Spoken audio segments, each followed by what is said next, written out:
안녕하세요. 소설 채널에 오신 것을 환영합니다. 여러분의 구독, 좋아요, 알람은 저에게 힘이 됩니다. 오늘은 마인 13장에 이어서 14장의 이야기. 복수귀 해월은 또다시 살인을 저질렀고 명탐정 유불라는 깊은 불명예에 빠졌습니다. 오늘 우리가 함께 할 이야기는 한 장의 오래된 사진과 부부암의 비밀 뒤에 숨겨진 세 남자의 운명에 관한 것입니다. 지금부터 그 이야기를 시작하겠습니다. 복수귀 해월은 마침내 또 남수를 죽였다. 세상은 해월의 대담무쌍한 담력에 혀를 차는 한편 유탐정과 오변호사의 무능을 시비하기 시작하였다. 실상 유불란 탐정으로서는 그 이상 더 불명예가 없었다. 해월을 눈앞에 빤히 바라보면서 놓쳐버리지 않았는가. 아, 불명예다, 불명예다. 유불란, 너는 이 사건에 있어서 너무나 무력하다. 이것은 이튿날 아침, 유불란 탐정이 삼청동 공원을 혼자 이리저리 산책하면서 자기 자신을 꾸짖은 말이었다. 사실 이번 사건처럼 유탐정의 고열을 짜내는 사건은 드물었다. 처음부터 유불란이 사건에 관계하였기 때문에 다른 사건보다 훨씬 쉽게 해결을 보리라고 생각했던 것이 결국 잘못이었던가 보다. 그러나 이상한 일이다.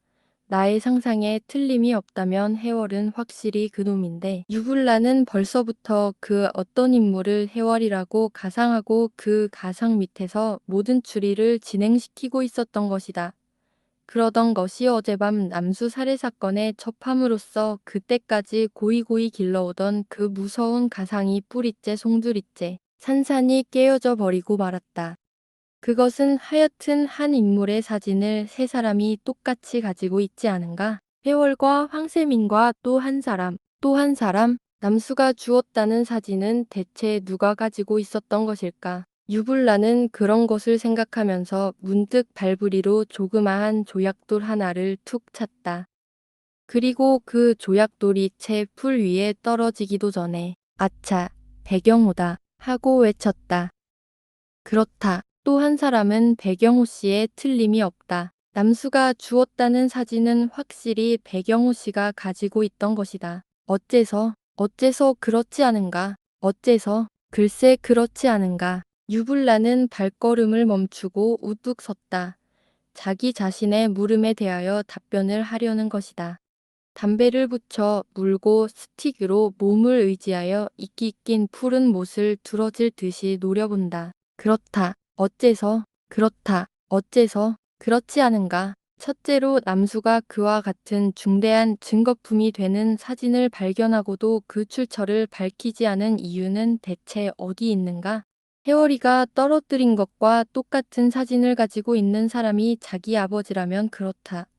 그것은 남수만이 아니라 누구든지 그 출처를 밝히기를 꺼릴 것이 아닌가? 살림귀 해월과 자기의 아버지 사이에 한 장의 사진을 중심으로 비밀이 얽혀 있으리라고 믿는 그 뜻하지 않은 발견. 남수는 놀라고 의심하고 그리고 그 사진에 관한 해월과 아버지의 그 어떤 비밀을 찾아내려는 맹렬한 탐정욕에 가슴을 태웠을 것이다.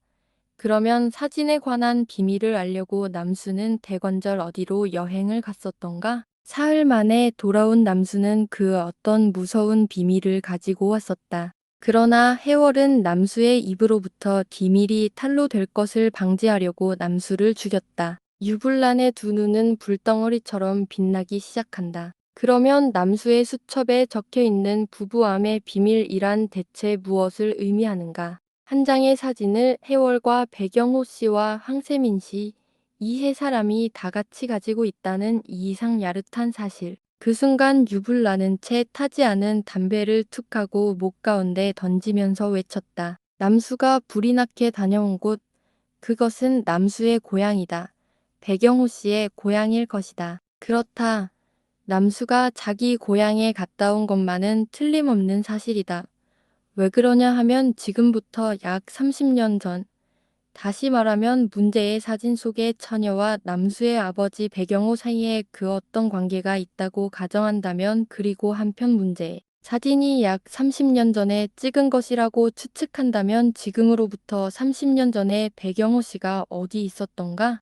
그것이 문제가 될 것이다. 지금으로부터 30년 전 확실하게 단언할 수는 없으나 그 즈음 백영우 씨는 아마 자기 고향에서 살고 있었을 것이다. 유불란의 상념이 거기까지 도달했을 때 그는 황급한 걸음으로 목가를 떠나 남순의 집 정문을 향하여 걸어 들어갔다. 어젯밤 급보를 받고 돌아온 임경부 이하 여러 경찰관들이 2층 응접실을 임시 수사본부로 정하고 아직도 분주스러이 활동하고 있는 모양이다. 임경부의 그림자가 들창 안으로 이리저리 왔다 갔다 하는 것이 보인다. 유불란은 정문을 들어서면서 저편 화단 옆을 산책하는 남녀 두 사람의 그림자를 보았다. 정난과 그의 약혼자 문학수였다. 정난씨 잠깐 하고 유불란은 정난의 파리한 얼굴을 바라보았다. 아유 선생, 아직 댁으로 돌아가시지 않으셨습니까? 돌아가셔서 주무신다고 그러시더니 내 집으로 가서 한잠 늘어지게 자려고 했었는데 한 가지 정난 씨에게 여쭤볼 말씀이 있어서요. 무슨 말씀? 저리로 가십시다. 유불란은 정난과 문학수를 저편 은행나무 및 벤츠로 데리고 가서 걸터 앉으며 정난 씨의 고향이 어디시지요? 평안남도 어디시란 말을 들은 것 같은데 하고 밤새껏 울어 새인 정난의 통통 부은 눈두덩을 쳐다보았다. 평안남도 천읍이라는데 저는 어렸을 때 고향을 떠나서 아직 한 번도 가본 적이 없어요. 평안남도 천읍이면 저 대동강 하류에 있는 내거기서 진남포까지 한 20리 밖에 안 된다나 봐요. 정나는 무엇인가 약간 불안한 눈동자로 유불란을 쳐다보았다. 그러면 정난 씨가 천을 떠난 지는 언제입니까? 제가 2살 때라니까 벌써 한 20년 된 셈이지요. 20년? 그럼 돌아가신 아버지께서는 그간 고향인 천에 여러 번 가보셨겠지요. 글쎄요. 그건 자세히 알 수 없지만 하여튼 고향에 가신다는 말을 한 번도 들은 적이 없이 자라난 저이니까요. 그건 왜 물으세요? 하는 정난의 물음을 아니 잠깐 하고 회피하면서 정난 씨의 자친님께서도 역시 고향이 천이십니까? 네. 같은 천이래요. 천은 아주 경치가 좋은 곳이라는데 아직 한 번도 가보질 못해서 고향에 대한 동경이 무척 커요. 그렇겠습니다. 언제 한번 고향에 가보시지요. 그때 옆에 앉았던 문학수가 그런데 유불란 씨, 정난 씨를 이런 위험한 장소에 그대로 내버려 둘 수는 없습니다. 어느 때 어떠한 위험이 닥칠지 하고 비장한 얼굴로 유불란을 바라보았다. 그러나 그 순간 정난은 돌연 저기 저게 뭐야 하고 손으로 허공을 가리키며 그렇게 외쳤다. 뭡니까? 유불란과 문학수가 동시에 정난이가 가리키는 곳을 쳐다보지 않을 수 없었다. 우거진 은행잎 사이로 범나비처럼 팔락팔락 떨어져 내리는 한 장의 주홍색 종이 조각. 앞봉투다. 붉은 봉투다. 붉은 봉투다. 해월의 경고문이다. 문학수와 유불란은 그렇게 외치면서 벤치에서 벌떡 몸을 일으켰다. 암록색 은행잎 사이를 누비듯 팔락팔락 떨어져 내리는 빨간 봉투 한 장. 그것은 틀림없이 살림귀 해월의 경고장이다. 차분하고 소리 없이 잔디 위에 내려앉은 붉은 봉투를 향하여 뛰어가는 문학수와는 반대로 땅 위에 못 박힌 것처럼 한 곳에 우뚝 서 있는 유불란의 시선은 자기 머리 위에 우거져 있는 컴컴한 은행잎 사이를 두러질 듯이 쳐다보는 것이다. 그 우거진 은행나무 가지 사이로 간신히 보이는 한 개의 들창문. 그것은 틀림없이 은몽의 침실 바로 위층인 미술품 수집실이 아닌가. 그 순간 현관을 향하여 다른박질 치는 유탐정의 몸뚱이, 현관을 들어서자 그는 기다란 복도를 왼편으로 커브하여 아는 듯이 층층대를 뛰어 올라갔다. 남수의 시체가 안치되어 있는 남수의 방을 지나고 임경부 이하 여러 경찰들이 모여 있는 응접실을 지나고 그리고 그 다음 방인 미술품 수집실을 향하여 뛰어가던 유탐정은 그때 수집실 도어가 방시탄이 열려 있는 것을 보고 우뚝 발걸음을 멈추었다. 그러나 다음 순간 그는 다시 용기를 내어 마침내 수집실 도어를 열어 젖히고 안으로 들어섰다. 얘기하던 바와 틀림없이 수집실 안에는 아무도 보이지 않는다. 해월이가 그때까지 수집실 안에 머물러 있을 리는 만무하였던 때문이다. 그는 여러 젖힌 들창문으로 상반신을 내밀고 무성한 은행나무 가지를 손으로 헤치며 아래를 내려다보았다. 해월의 경고문을 읽는 문학수와 정란의 그림자가 내려다 보일 뿐이었다. 그는 다시 밖으로 뛰어나와서 해월의 편지를 읽었다. 그것은 해월이가 유불란과 오상옥에게 보낸 협박장이다. 유불란, 주책 없이 사건에 뛰어들었다가는 내 목숨이 위태하리라. 이 말은 오상옥에게도 통용되는 말이다. 주은몽을 사모하는 너는 나의 칼날로부터 은몽을 구하고자 하는 동시에 미남 오상옥의 손으로부터 은몽을 빼앗고자 하지만 그것은 모두 아무 효력 없는 노력에 지나지 못할 것이다. 왜 그러냐 하면 내가 아무리 발버둥을 쳐보았자 나의 칼날로부터 은몽을 구하지 못할 것이며 오상옥의 손으로부터도 은몽을 빼앗지 못한다는 말이다. 은몽과 오상옥의 사이가 요즘 어떻게나 농후해졌는가를 너는 아직 모르리라. 너와 은몽의 관계보다도 오상옥과 은몽의 관계가 10배나 20배나 더 깊어졌다는 사실을 아는 사람은 나 혼자밖에 없으니까. 그것은 하여튼 유불란, 나의 계획은 기계처럼 정확하게 일보일보 진행되고 있다. 나의 하고자 하는 바를 방해하는 자는 누구를 막론하고 죽여버릴 테다. 백영호 씨도 죽었다. 그리고 백남수도 죽었다. 은몽을 보호하고자 하는 자는 모두가 나의 적이다. 너도 그렇고 오상옥도 그렇다. 목숨이 아깝다고 생각한다면 한시 바삐 이 사건으로부터 손을 떼어라. 나는 어디 있느냐? 나는 항상 너희들과 같이 있다. 회월. 사건은 촉박했다. 편지를 읽고 난 유불란은 그렇게 중얼거렸다. 그때 현관으로부터 오상옥과 주은몽이 어깨를 나란히 하고 정원으로 나온다. 무슨 이야기를 하는지 무척 정다워 보이는 두 사람이었다. 아, 여기 계셨군요. 오상옥은 그러면서 유불란 앞으로 걸어왔다. 유불란은 잠자코 해월의 경고문을 그들 앞에 내놓았다. 붉은 봉투. 봉투를 보자마자 은몽은 그렇게 외치면서 한 걸음 뒤로 물러섰다. 오상옥과 은몽이 해월의 협박장을 읽고 있을 그때 안으로부터 임경부도 뛰어나왔다. 또 협박장입니까? 하면서 임경부도 편지를 들여다보았다. 읽고 편지에서 눈을 뗀 오상옥은 대체 그놈은 어디서 하고 대체 어디 숨어서 은몽과 자기를 감시하고 있었느냐는 말끝을 채 맺지 못하고 은몽의 얼굴을 쳐다보았다. 은몽은 아무 말도 없다. 머리를 푹 숙이고 유불란의 시선과 마주치는 것을 무척 두려워하는 태도였다. 그런데 하고 오상옥은 말머리를 돌리면서 이 협박장을 보니 사태가 대단히 절박한 감을 느끼게 합니다. 이대로 두었다가는 제3차의 비극, 아니 제4차, 제5차의 참극이 발생할지도 모를 테니까. 그렇습니다. 유불란도 오상옥의 말을 지지하였다. 지금까지 우리들은 저마다 개인 행동을 취해왔지만 그래 가지고는 도저히 해월에게 대항해 나갈 수 없다는 것을 나는 통절히 느꼈습니다. 개인의 공로라든가 병해라든가 그런 것보다도 우리는 사회의 치안을 위해서 어디까지든지 서로서로 협력하여 공동 전선을 펴지 않으면 안 될 것이라고 믿습니다. 당국은 당국대로 따로 행동을 취하고 또 유불란 씨는 유불란 씨대로 개인 행동을 취한다는 것은 설사 임경부와 유불란 씨 사이에 어떠한 악감정이 가로막혀 있다 하더라도 결국 그것은 한 개의 조그마한 사적 감정에 지나지 못하는 것이니까.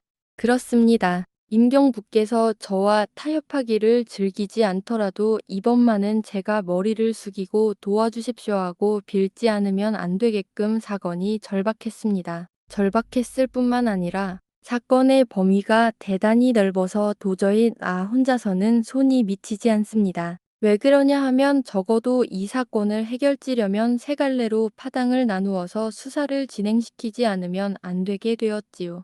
세 갈래로? 그렇지요. 첫째로 은몽 씨와 정란 씨의 신변을 항상 감시해야 되겠고 둘째로는 남수 씨가 다녀온 것과 꼭 같은 코스를 밟아서 문제의 처녀 사진이 누구인가를 조사해야 하겠고 셋째로는 유불란 씨. 하고 그때 오상옥이 벤치에서 벌떡 일어서면서 윤몽 씨와 정난 씨의 신변을 감시하는 역할은 임경부께 맡기기로 하고 문제의 처녀 사진인 우군지 그것은 내가 조사하겠습니다. 그럼 오상옥 씨는 남수 씨가 어디를 다녀왔는지 아신다는 말씀입니까? 하고 묻는 임경부의 말에 남수군은 자기 고향인 평안남도 천읍을 다녀왔을 것이라고 생각합니다. 하고 아까 유불란이 풀 옆에서 발견한 것과 대동소이한 이유를 설명하였다.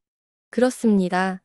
남수 씨는 분명히 자기 고향을 다녀왔습니다. 하고 찬의를 표하는 유불란의 말에 오상옥은 어지간히 힘을 얻어 사흘 안으로 놔둔 암수가 탐지해온 그 어떤 무서운 비밀을 보고하겠습니다.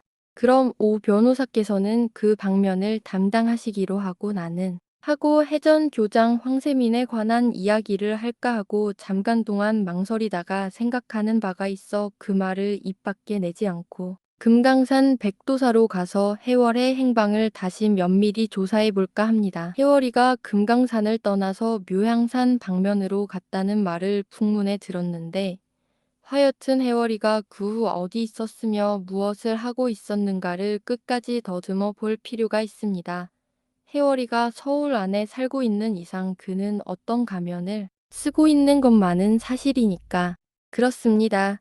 그러면 우리들은 한시 바삐 활동을 개시합니다. 임경부도 결국 오상옥 변호사가 제출한 공동전선에 찬의를 표하였다. 이리하여 제각기 개인 행동을 취해오던 오상옥, 유불란, 임경부, 이세탐정 사이에는 신출귀몰하고 기상천외의 재주를 가진 살인마 해월을 체포하고자 마침내 공동전선을 펴기로 협의가 되었다.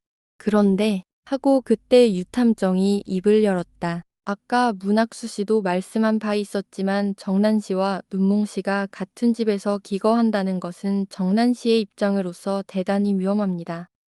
윤몽 씨의 신변에 정난 씨가 항상 가까이 있다는 것은 그것이 의식적이건 무의식적이건 해월에게 있어서는 어느 때나 방해물이 될 수밖에 없으니까요. 배경호 씨도 그렇고 모두가 해월의 방해물이었기 때문에 무참한 죽음을 당했지요. 그렇습니다. 나는 이 이상 더 정난 씨를 은몽 씨와 한 곳에 두는 것을 극도로 반대합니다. 문학수의 주장이었다. 그렇게 되면 어머니가 혼자서 얼마나 무서워 하고 정난이가 은몽에게 동정하는 것을 은몽 씨는 은몽 씨고 당신은 당신이지요. 은몽 씨 한 사람 때문에 죄 없는 두 사람이 무참한 희생을 당한 것만 해도 억울하기 짝이 없는데 이제 당신마저 하고 문학수는 저기를 품은 눈으로 은몽을 힐끗 바라보며 하여튼 그런 쓸데없는 동정은 그만두고 당신은 오늘부터라도 은몽 씨와 헤어져 있어야 합니다. 이 유령의 집에서 하루바삐 나와야 합니다. 은몽 씨가 받는 고통, 윤몽 씨가 당하는 무서움은 말하자면 자기가 부질없이 저질러 놓은 어리석은 행동에서 오는 당연한 벌일런지 모르나 당신이야 왜 거기에 끼어서 같은 고통을 받아야 합니까? 나는 당신의 약혼자로서 이 이상 더 당신을 이 무서운 집에 두어 둘 수 없소. 말씀이 너무 과격하다고 생각지 않습니까? 그거야 물론 결과로만 따진다면 그렇게도 말할 수 없는 것은 아니지만 은몽 시인들 그것이 고의가 아닌 이상 어느 정도까지의 책임은 있을망정 그렇게까지 너무 과격하게 그렇지 않더라도 은몽 씨는 지금 근 너무나 무거운 책임을 한 몸에 걸머쥐고 책임을 느끼는 사람이라면 남편이 죽은 지 2달도 못 되어서 딴 사나이와 아이 그만두세요. 무슨 말을 그러게 하신담? 어머니, 이인은 너무 흥분하기 쉬운 성질이 있어 너무 성격이 괴격한 것이 결점이야요. 자, 어머니, 안으로 들어가십시다. 정난이가 은몽의 팔목에 메어 달렸다. 문 선생, 용서하세요. 모두 제가 마음 약한 여자이기 때문에 아무데도 의지할 곳 없는 눈물이 폭 쏟아져 내리는 것을 베거 같은 두 손으로 급히 가리우면서 헥하고 돌아서서 머리를 숙인 채 앞도 쳐다보지 않고 현관으로 뛰어 들어갔다. 어머니, 어머니, 정난도 따라갔다. 그 뒤를 물끄러미 바라보고 서 있던 임경부가 좀지나쳤습니다. 그렇게까지야 하는 것을 문학수는 한참 동안 잠자코 있다가 그것은 하여튼 나에게는 이 사건의 이상한 점이 수도록 합니다. 첫째로 하고 폭탄처럼 터져나오려는 말을 잠깐 가만 계십시오 하고 손을 휘저으면서 돌연 문학수의 말을 막은 것은 그때까지 묵묵히 서 있던 유불란 탐정이었다. 문학수는 그만 유탐정이 가로막는 바람에 자기가 하고자 하던 말을 꿀꺽 삼켜버리고 말았다. 그런 말을 함부로 입 밖에 내면 안 된다는 유탐정의 표정이었다. 그러면 하고 유불란은 말머리를 돌리어 그럼 문학수 씨는 정난씨를 맡으시오. 남수 씨의 장례식이나 끝나면 명수대의 은몽 씨의 댁이 비어 있을 테니까 은몽 씨는 당분간 그리로 가 계시기로 하고 문학수 씨는 정난 씨와 함께 이 집을 지키십시오. 아, 그게 좋겠군요. 하고 그때 임경부도 찬성하였다. 이리하여 사람들은 각각 자기가 맡은 역할을 충분히 이행하기를 굳게 약속하며 헤어졌다. 헤어질 때 유불란은 문학수를 불러 삼천공원을 산책하면서 약 1시간 동안이나 이야기하였으나 그것이 대체 무슨 이야기인지 사람들은 모른다. 여기서 문학수와 헤어진 유불란은 무엇을 생각했는지 다시 임경부를 불러내다가 순사부장 박태일을 얼마 동안만 빌려주기를 공손히 청하였다. 박태일 군을 하고 주저하는 임경부에게 네, 얼마 동안 박군과 행동을 같이 했으면 합니다. 하는 유불란의 말에 임경부는 잠깐 동안 생각하다가 마침내 어렵지 않은 일이죠. 하고 승낙하였다. 고맙습니다. 유불란은 순사부장 박태일을 데리고 삼청동 응몽인의 집을 나왔다. 얼마 후 유불란과 박태일은 안국동 내거리 식당 2층에 마주 앉은 몸이 되었다. 박군 수고를 좀 해줘야겠네. 유불란은 포크를 놓으면서 이야기를 시작하였다.